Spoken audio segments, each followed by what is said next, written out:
خب تحلیل ارز BNB رو داریم تو تایم فریم هفتگی.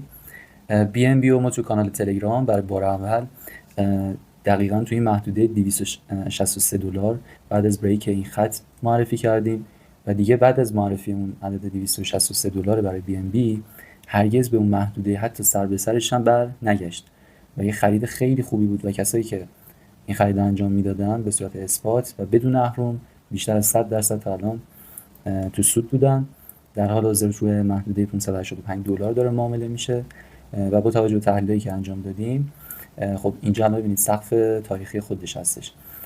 اگه بتونه این محدوده رو به سمت بالا بریک بکنه که ما انتظار همین روند هم داریم ازش و فکر میکنیم که این محدوده رو میتونه به سمت بالا بریک بکنه و محدوده اگه این بالا رو بریک بکنه که گفتم خدمتتون همین انتظارم داریم میتونه محدوده بعدیش $1000 باشه و اگه $1000 هم رد بکنه میتونه تا محدوده $2200 هم در واقع خودش رو برسونه و یک ارز پرپتانسیل.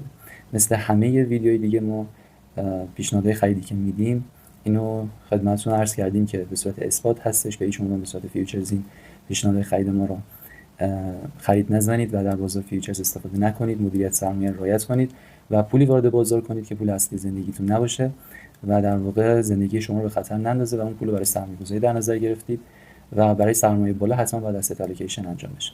امیدوارم که از این مفاهیم و از این پیشنهادهای خرید استفاده کنید. پرسود باشید. وقتتون بخیر.